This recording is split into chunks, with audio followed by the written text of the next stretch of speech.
Graça e paz, meus amados, chegamos ao fim de um trimestre da Escola Bíblica Dominical e foi uma bênção passar esse período com vocês. Esperamos que no próximo período, eu até esqueci, tá em casa lá, tô aqui na minha biblioteca, esqueci de trazer a revista do próximo trimestre, mas eu vou deixar aqui, vou deixar aqui do lado a capa dela para vocês verem aí. Esta é a revista do nosso próximo trimestre, em que vai mostrar o contexto da igreja primitiva, né? Da igreja lá em Jerusalém. E eu estou feliz porque nós conseguimos, não é, agregar mais novos inscritos. Eu fico feliz por você por você estar inscrito aqui nesse canal. Para nós é uma alegria muito grande quando você comenta, quando você compartilha, quando você deixa aí o seu gostei. Isso também ajuda, não é, ao YouTube identificar este canal e esse engajamento, e também acaba isso sendo ventilado para outras pessoas, aparece lá na linha do tempo de outras pessoas. Então, muito obrigado, isso eu devo a vocês, e eu estou aqui torcendo para que nós possamos chegar a 1000 inscritos, não é? Até pelo menos aí os próximos 2 meses, 2, 3 meses, nós chegarmos a 1000 inscritos, porque vai ser uma meta, não, irmãos, por vaidade pessoal, não é? Mas a gente vai entender que estamos alcançando mais pessoas com a palavra de Deus. Hoje um dia frio, tempo seco, tem que beber água. E eu gosto de beber na xícara. Tem que beber água para molhar a garganta, hidratar as cordas vocais. E também, meus amados, eu tenho outros canais também. Dá uma olhada aqui na descrição do vídeo que você vai ver as nossas redes sociais e eu espero agregar você lá também. Não só isso, mas você pode também, gente, você até diz assim, mas o irmão está colocando assim várias linhas diferentes, devocional, linha teológica. Agora o mês que vem, que é julho, né? Vamos falar sobre Israel e tá muito misturado os temas. Gente, eu vou falar sobre vários assuntos, mas fica fácil você identificar cada um. Por quê? Porque tem uma playlist. Na playlist eu vou começar a separar os temas, não é? Dentro da playlist por assuntos. Então fica mais fácil para você ir na playlist e lá você vai ter os assuntos separados, certo? Vamos agora então ler o nosso tema de hoje, que é renovação da esperança. Nós estamos na última lição. Este trimestre foi sobre o Evangelho segundo escreveu João. Claro que não deu para discorrer sobre todos os capítulos, porque é vasto, não daria para isso ser dividido em 13 lições, mas o comentarista da revista, ele se esforçou para fazer uma condensação do Evangelho segundo escreveu João dentro dessas 13 lições. Foi o pastor Elienay Cabral. Olha a foto dele aqui, né? Grande escritor aí, teólogo, membro do Conselho de Doutrina da nossa igreja. Então, você é convidado agora para nós juntos discorrermos de uma forma gostosa, de uma forma fácil, de uma forma bem didática, o último capítulo da revista, que é a renovação da esperança. Também vou deixar aqui do lado, olha, para você. Por quê, gente? Eu estou colocando assim, olha. Veja, tá saindo o contrário, tá vendo? Já tentei configurar, já tentei renovar isso aqui para tentar configurar, não estou conseguindo, então tudo agora eu estou tirando o print e deixando aqui para você. Renovação da Esperança, lição de número 13, a ser veiculada em todas as classes de escola dominical, no dia 29 de junho.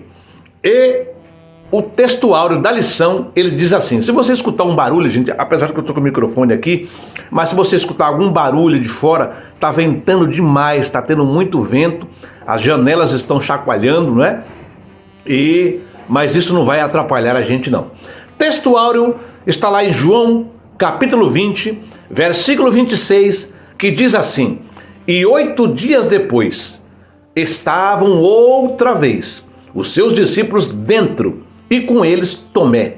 Chegou Jesus, estando as portas fechadas, e apresentou-se no meio e disse: paz seja convosco.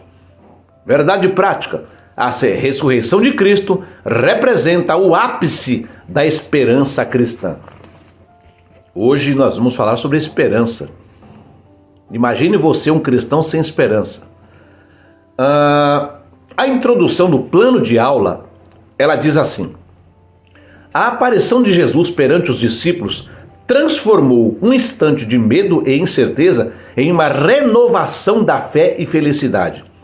Com base nessa afirmação, o primeiro tópico aborda a primeira aparição de Jesus após a ressurreição, evidenciando sua presença viva e triunfante. O segundo destaca o impacto dessa revelação, que trouxe esperança e um profundo sentimento de alegria. Por fim, o terceiro tópico explora a forma como Jesus fortaleceu a fé dos discípulos, especialmente a de Tomé, demonstrando que a fé nele está alicerçada em provas concretas. Quais são, então, os três objetivos da lição? Primeiro, analisar a importância da ressurreição de Jesus como prova da sua vitória sobre a morte. 2. Reconhecer como a presença de Jesus transforma tristeza e medo em esperança e alegria. E 3. Fortalecer a convicção de que a fé em Jesus é fundamentada em sua ressurreição e em suas promessas eternas. Esta é a introdução do plano de aula. Nós vamos então falar sobre a introdução da lição, que diz assim: chegamos à última lição deste trimestre. A palavra que define é esperança. A ressurreição do nosso Senhor simboliza o ponto culminante da esperança cristã. Por meio dela, conseguimos reforçar a nossa fé em Cristo, promover a alegria em vez da tristeza, afastar o medo e acolher a mensagem destemida do Evangelho. Nesta lição, somos convidados a renovar a nossa esperança. Meus amados, vocês sabem que toda lição você tem os tópicos e subtópicos de cada tópico. Desta vez, eu não vou ficar preso aos tópicos fidedignamente da lição, mas vou dar um panorama geral que servirá para subsídio para quem achar que for útil o nosso subsídio. Quero dar um panorama geral apenas dentro do tema, para que não fique cansativo, para que não fique uma coisa repetitiva, porque quem tem a revista da CPAD, muitos irmãos acompanham o nosso canal e eles gostam do nosso canal, gostam dos estudos bíblicos, mas são de outros ministérios, o periódico de ensino deles é outro, não é a revista da CPAD, mas muita gente gosta e muitos, especialmente assembleanos, utilizam a revista da CPAD, ou as revistas, os periódicos da Casa Publicadora das Assembleias de Deus. Então, eu não vou acompanhar para quem já tem. E quem não tem, eu vou, através do tema, você vai entender perfeitamente a proposta da lição. Nós vamos fazer a leitura em classe, vou fazê-la pausadamente, também deixar na tela para você, para que você se contextualize. Aqui é a base, o alicerce do que nós vamos falar hoje. E não se esqueça de se inscrever no nosso canal, deixar o seu like, ativar o sino das notificações para que a cada vez que nós publicarmos um vídeo, você seja notificado. Diz assim um texto, estou deixando na tela aqui a referência bíblica, e João capítulo 20, versículo 19, 20, 24 ao 31. Chegada, pois, a tarde daquele dia, o primeiro da semana, e cerrada as portas onde os discípulos, com medo dos judeus, se tinham ajuntado, chegou Jesus e pôs-se no meio e disse-lhes: paz seja convosco. E dizendo isto, mostrou-lhe as mãos e o lado, de sorte que os discípulos se alegraram vendo o Senhor. Ora, Tomé, um dos 12, chamado Dídimo, não estava com eles quando veio Jesus. Disseram-lhe, pois, os outros discípulos: vimos o Senhor. Mas ele disse-lhes: se eu não vir o sinal dos cravos em suas mãos, e não puser o dedo no lugar dos cravos, e não puser a minha mão no seu lado, de maneira nenhuma o crerei. E 8 dias depois, estavam outra vez os seus discípulos dentro, e com eles Tomé. Chegou Jesus, estando as portas fechadas, e apresentou-se no meio e disse: paz seja convosco.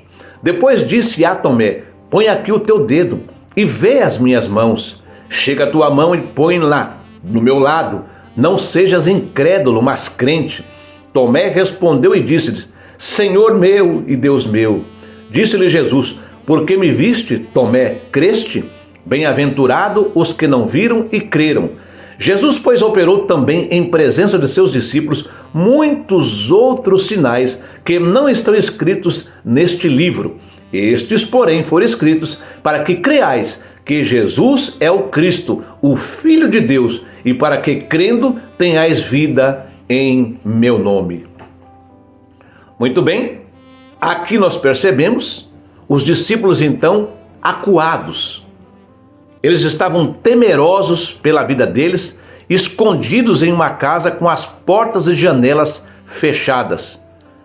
Quem tinha grande influência em poder, não é? No caso de Jesus, que era o mestre, que era aquele que encabeçava, que fez milagres, que fez maravilhas, agora já não estava mais entre eles.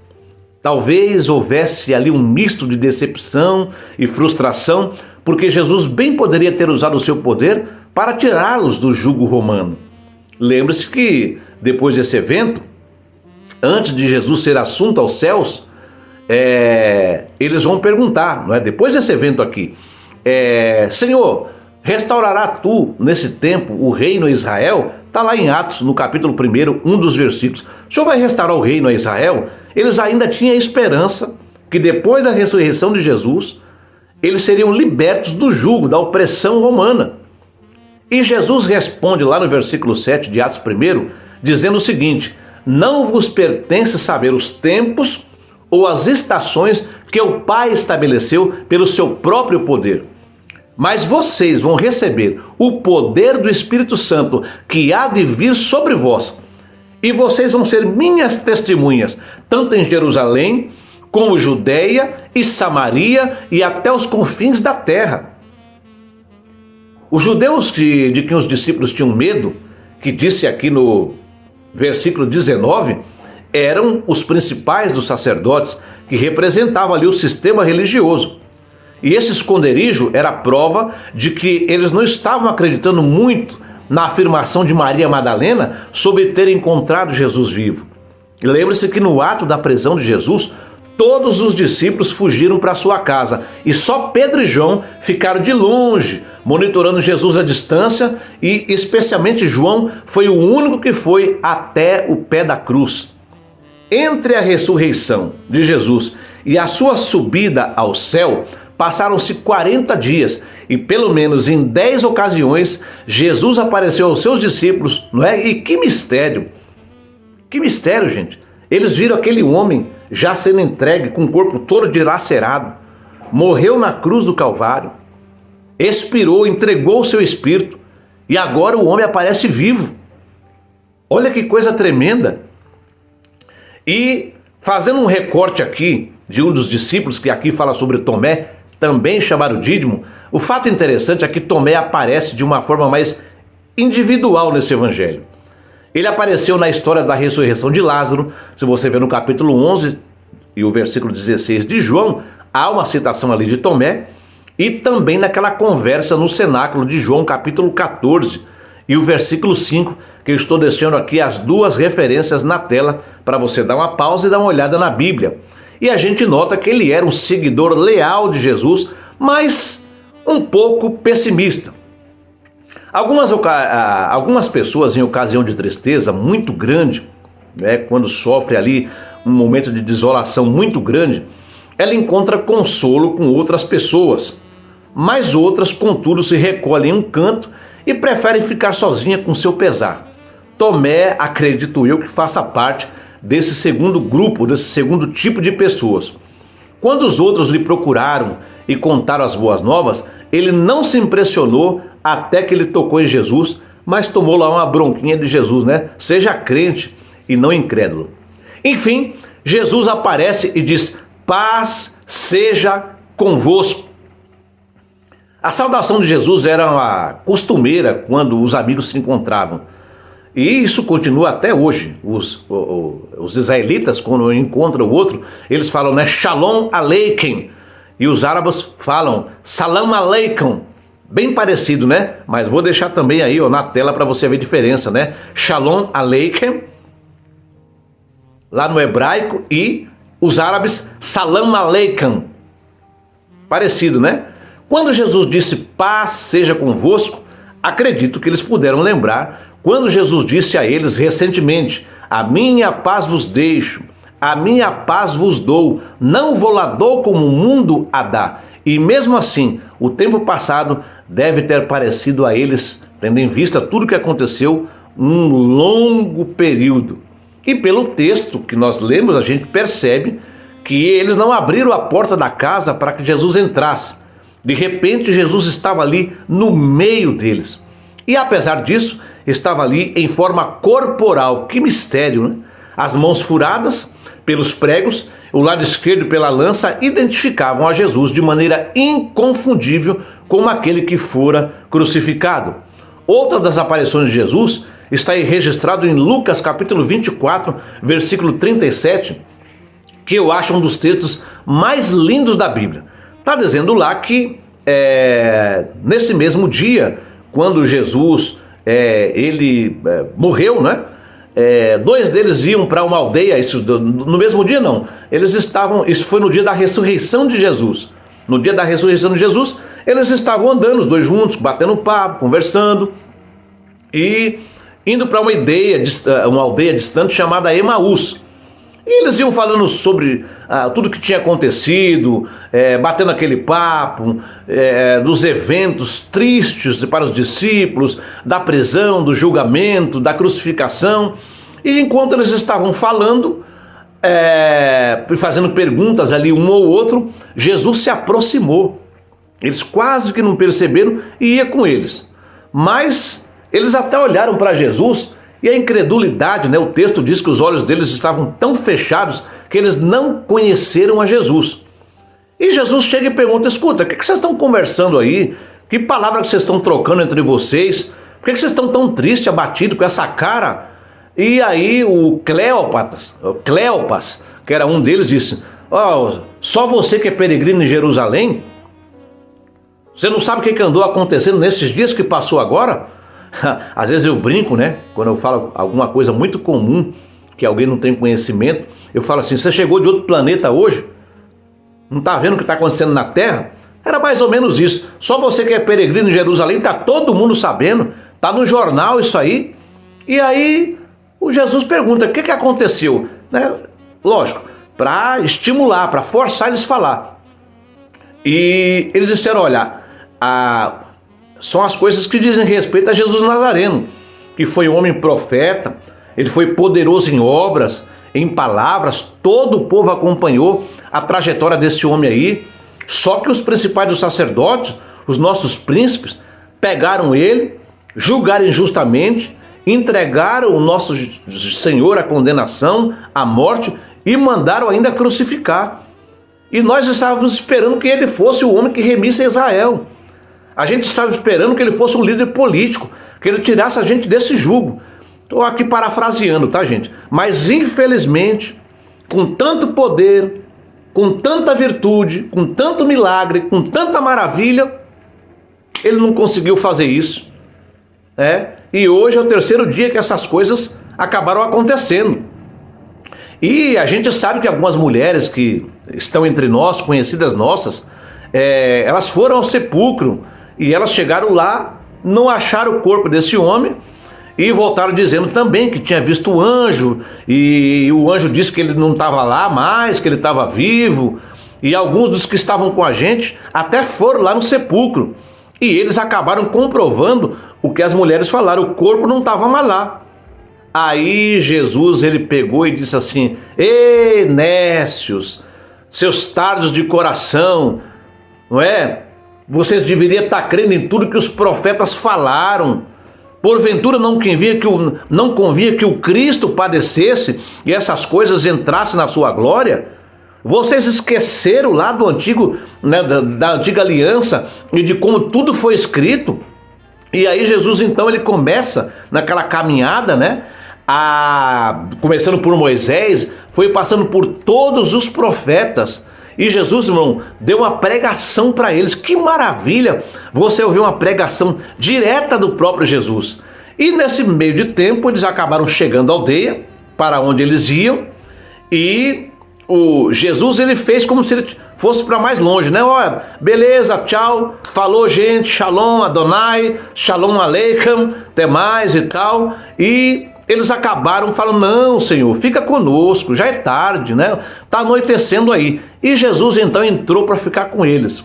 Mas quando eles estavam à mesa comendo, não é? Batendo aquela comida gostosa, aí eles abriram os olhos, porque Jesus com certeza continuou conversando com eles, aquele papo maravilhoso. A Bíblia não fala, mas que desejo, né, de saber que conversa foi aquela naquela mesa. E aí eles abriram os olhos.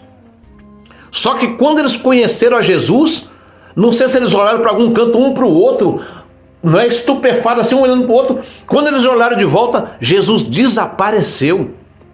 E eles disseram para o outro, porventura, o nosso coração não estava quente, não ardia o nosso coração quando a gente falava com ele pelo caminho e quando ele nos falava das escrituras. Você sentiu? Aí eu também senti, rapaz, que coisa gostosa, que calor.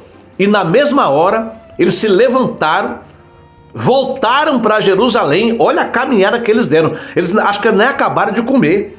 Eles na mesma hora voltaram para Jerusalém, acharam os 12, né? Os 11, na verdade, que estavam, porque Judas não estava mais entre eles, né?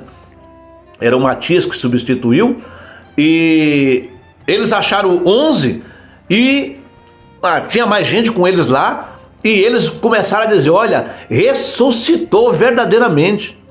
Ele ressuscitou. E eles contaram tudo o que aconteceu no caminho e como eles conheceram Jesus ali no Partir do Pão.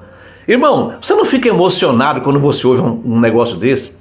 Seu coração não pulsa de alegria? Só de eu falar essa palavra, irmão, meu coração já se alegra na presença de Deus. Glória a Deus por isso. O nosso Cristo não está morto. Se você for no túmulo de Madre Teresa de Calcutá, tá lá, aqui jaz Madre Teresa.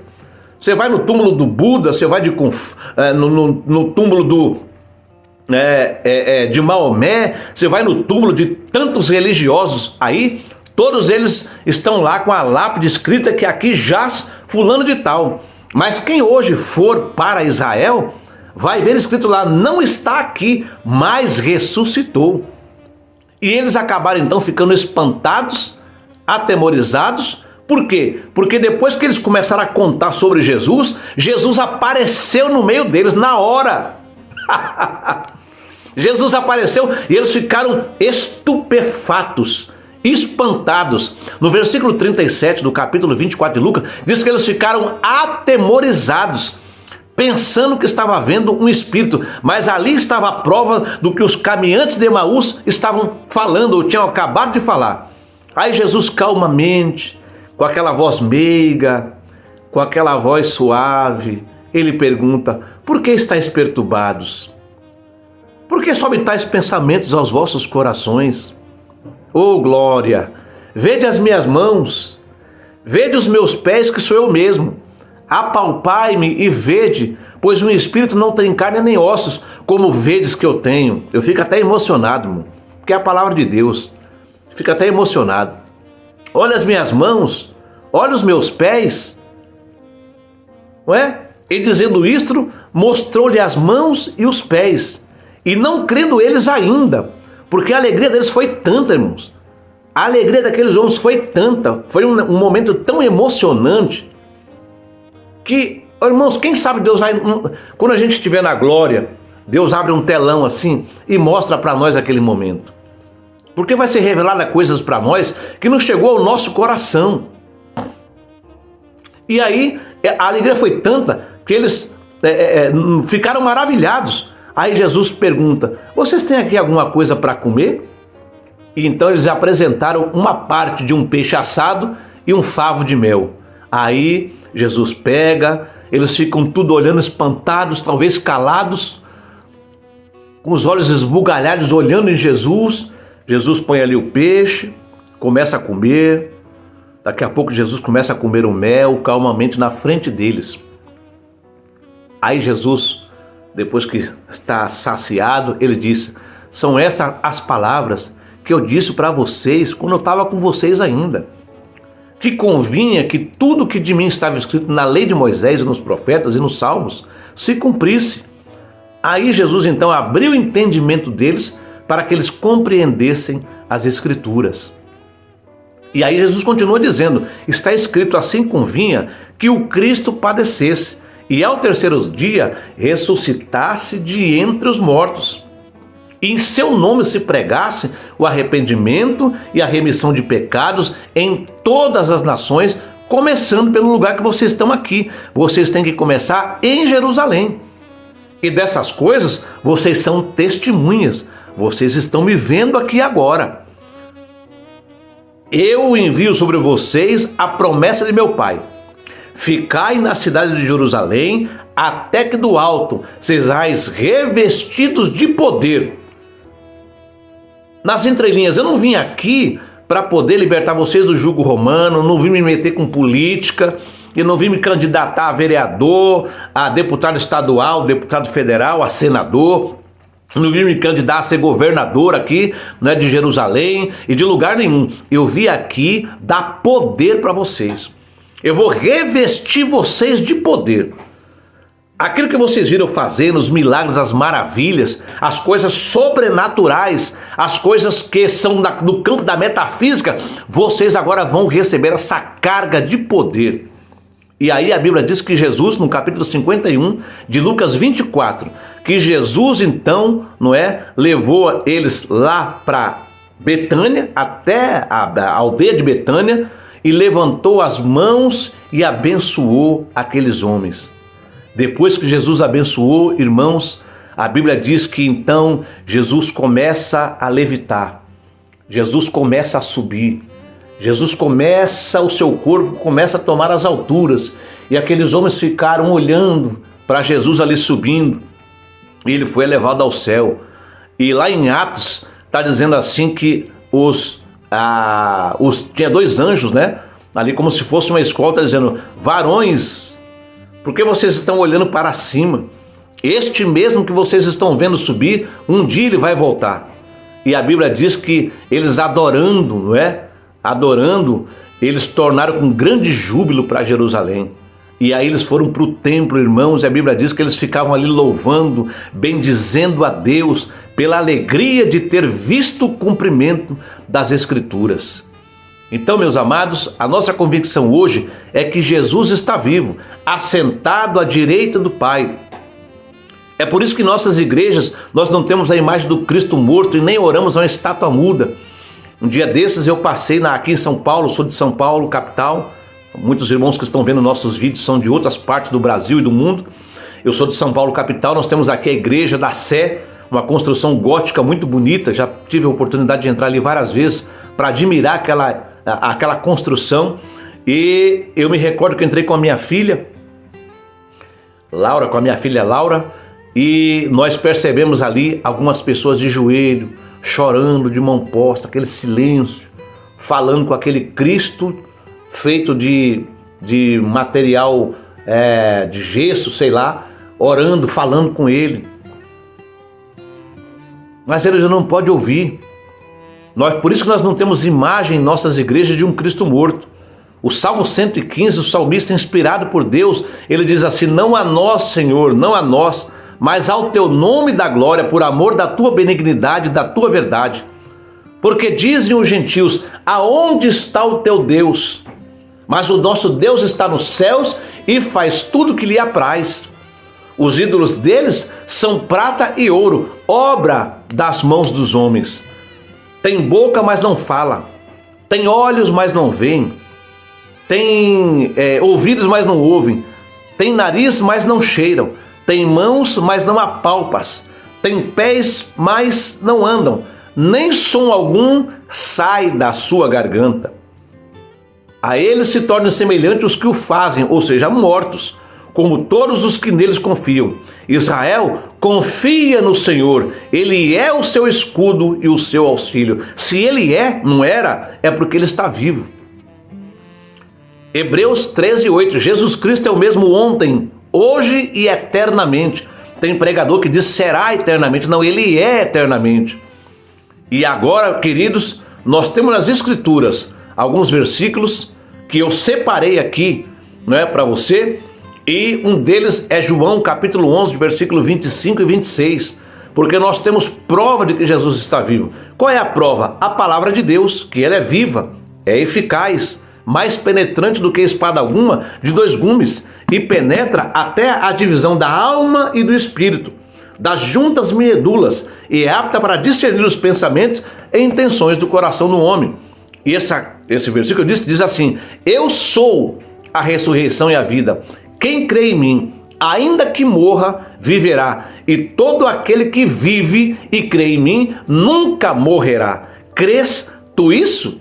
Olha a prova de que Jesus está vivo. Lucas capítulo 24, versículos 5 a 8. E estando eles muito espantados com isto, e abaixando o rosto à terra, disseram-lhe eles: por que buscais o vivente entre os mortos? Não está aqui, mas ressuscitou. Lembrai-vos como vos falou, estando ainda na Galileia, dizendo: convém que o Filho do Homem seja entregue nas mãos dos homens e pecadores, e seja crucificado, e ao terceiro dia ressuscite. E lembraram-se das suas palavras. Jesus está vivo.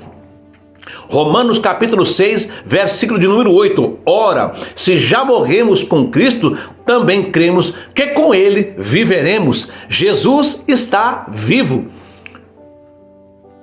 1 Coríntios capítulo 6, versículo 14. E Deus, que também ressuscitou o Senhor, nos ressuscitará a nós pelo seu poder. Jesus está vivo. Marcos capítulo 16, versículo 6. Ele, porém, lhes disse: não vos assusteis, buscai a Jesus Nazareno, que foi crucificado, já ressuscitou, não está aqui, vede o lugar que o tinham posto. Mateus capítulo número 26 e o versículo 6. Não está aqui, porque já ressuscitou, como tinha dito. Vinde, vede o lugar onde o Senhor jazia. Jesus está vivo. Romanos capítulo 1 e o versículo 4 está dizendo assim: e Jesus Cristo foi declarado Filho de Deus, com poder, segundo o Espírito de santidade, pela ressurreição dos mortos. Jesus está vivo. 1 Pedro capítulo 1, versículo 3. Bendito seja o Deus e Pai de nosso Senhor Jesus Cristo, que segundo a sua grande misericórdia nos regenerou para uma viva esperança pela ressurreição de Jesus Cristo dentre os mortos. Jesus está vivo. Você pode glorificar a Deus aí onde você está? Então esses versículos que nós citamos aqui e muitos outros na Bíblia enfatizam a realidade da ressurreição de Jesus, seu significado para a fé cristã e a esperança de vida eterna para aqueles que creem. Então, amados, nós veremos a Jesus. Nosso alvo é o céu. A promessa do céu é a espinha dorsal do Evangelho, mesmo que não escutamos muito sobre esse assunto, não é? Porque parece que a pregação sobre arrebatamento, sobre a vinda de Jesus em muitos púlpitos tem se tornado raridade, mas esse assunto alegra o nosso coração nesses dias. A Bíblia não fala muito sobre como é o céu. Jesus ele não sentou com os seus discípulos e explicou a glória e a majestade do céu. Ele disse ao ladrão da cruz, lá em Lucas 23, 43, hoje você estará comigo no paraíso, mas não falou muito como que era lá. Em 2 Coríntios capítulo 1, versículo 12, de 1 a 6, o apóstolo Paulo refere ao céu quando ele fala sobre ser levado ao paraíso, não é? Lembra que ele falou? Vamos ler lá. 2 Coríntios 12, de 1 a 6. Gente, eu estou dando um subsídio para vocês aí, que não está na lição, é um complemento e eu tenho certeza que vai ser bênção para a sua vida. 2 Coríntios, vamos lá, capítulo 12, página muito fininha, difícil de virar as páginas, mas a gente chega lá. Vamos lá. Achei. Vamos lá? Em verdade que não convém gloriar-me, mas passarei às visões e revelações do Senhor. Conheço um homem, ele estava se referindo a ele mesmo. Conheço um homem em Cristo que há 14 anos, se no corpo não sei, se fora do corpo não sei, que foi arrebatado até o terceiro céu. E sei que tal homem, se no corpo, se fora do corpo não sei, Deus o sabe, foi arrebatado ao paraíso e ouviu palavras inefáveis de que ao homem não é lícito falar. De um assim me gloriarei eu, mas de mim mesmo não me gloriarei, senão nas minhas fraquezas. Porque se quiser gloriar-me, não serei nécio, porque direi a verdade, mas deixo isso para que ninguém cuide de mim mais do que em mim vê ou de mim ouve.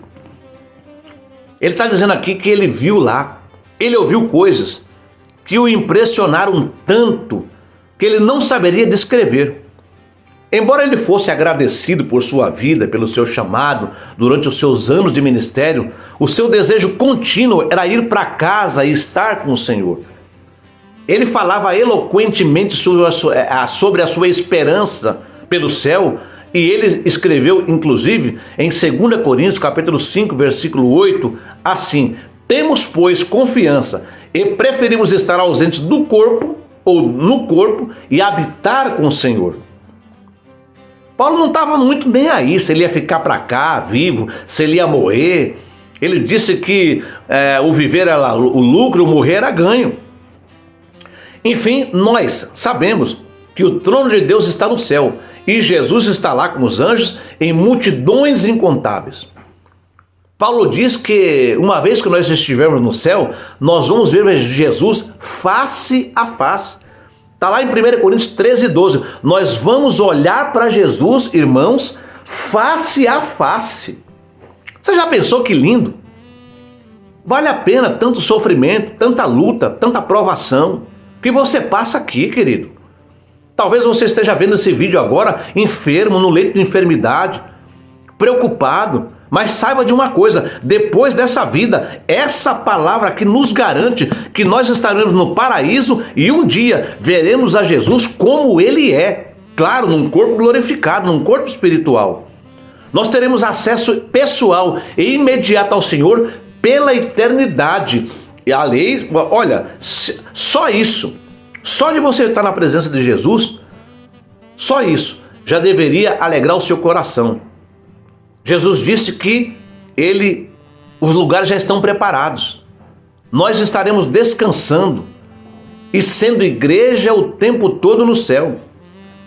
Em Apocalipse capítulo 5, versículo 20, a Bíblia diz assim que nós andaremos com o Senhor como reis e sacerdotes para o nosso Deus. Tem gente que acha que o céu a gente vai ficar lá, né, voando, tocando lira, com a flautinha na boca.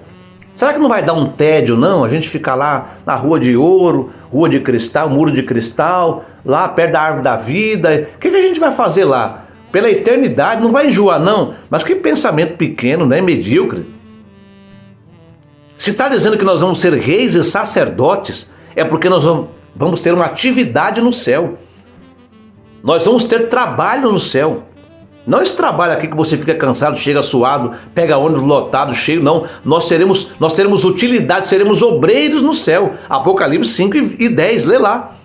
Reis e sacerdotes para com Deus.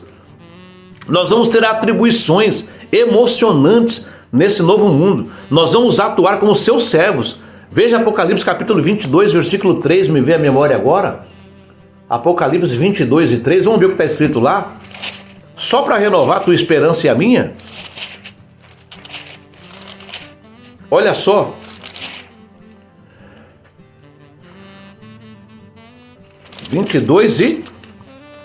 Desculpe, irmão, não tem 23. Foi um erro meu. Apocalipse só vai até o versículo 22, só vai até o versículo 21. 22 e 3. Ali nunca mais haverá maldição contra alguém, e nela estará o trono de Deus e do Cordeiro, e os seus servos o servirão. Aqui tem um mistério. Os seus servos o servirão. Opa! Vai ter serviço no céu. Vai ter algo para fazermos por toda a eternidade. Vai ser prazeroso. Não vai ter lamento. Não vai ter dor. Não vai ter morte. Não vai ter medo. Querido, por que isso? Porque Jesus ressuscitou. Porque Jesus ressuscitou. Porque Jesus está vivo. Então, meu amado, faça do céu o seu desejo sincero. Jesus está vindo para todos aqueles que desejam estar lá com Ele. Amém? Espero que você tenha gostado dessa lição, amado. Tá bom? Se inscreve no nosso canal, não custa nada. Você sabia que eu fiz uma pesquisa esses dias? 92% o YouTube me mostrou das pessoas que vê os nossos vídeos não são inscritas no canal e não custa um centavo. Nada, na dica de nada. É só você clicar em inscrever-se e pronto. Você vai abençoar a nossa vida e também continuará sendo abençoado. Vamos para a conclusão desta lição? O que diz a conclusão então da lição? Da revista aqui. Durante este trimestre, exploramos os ensinamentos valiosos que nos ajudam a entender melhor a divindade de Jesus. O nosso Senhor é eterno, é diferente do Pai, mas igual a Ele. É Deus em sua essência, o Criador de tudo e, por conseguinte, a fonte de toda a salvação e vida espiritual. Este foi um dos propósitos que o evangelista redigiu seu evangelho, para que possais crer que Jesus é o Cristo, o Filho de Deus, e ao crerdes, tenhais vida em seu nome. Amém. Então que Deus te abençoe, que Deus te guarde, que a bênção do Senhor esteja sobre a sua casa, sobre a sua vida, em nome de Jesus. Um abraço a todos e até a próxima.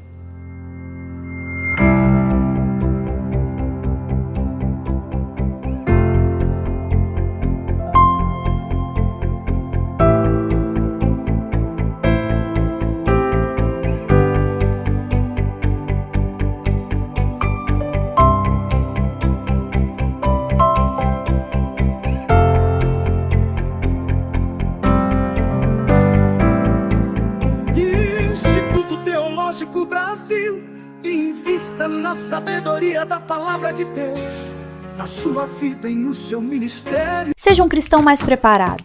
Venha estudar teologia no Instituto Teológico Brasil, cursos básico, médio e avançado em teologia. Temos ainda o curso de obreiro aprovado. Você, líder espiritual, professor de escola bíblica dominical ou que deseja o episcopado, tem um ministério sólido. Aprimore suas habilidades. Não deixe de adquirir uma melhor compreensão das Escrituras. Conheça as línguas originais através dos cursos Alfabetização do Grego, Alfabetização do Hebraico. Para você que deseja ingressar com excelência em missões urbanas, trabalhando em ambiente carcerário, hospitalar, faculdades, quartéis militares, orfanatos, asilos, casas de apoio ou abrigos, adquira o curso de capelania. E mais, temos ainda os cursos Gestão e Liderança e Juiz de Paz. Invista em sua carreira ministerial e seja um instrumento de Deus mais preparado para a sua comunidade e para o mundo. O Instituto Teológico Brasil é uma escola 100% online determinada a disseminar a palavra, transformar vidas, tirando pessoas da superficialidade e oferecendo profundidade nas Escrituras Sagradas. Cresça na graça e também no conhecimento. Saiba mais acessando o site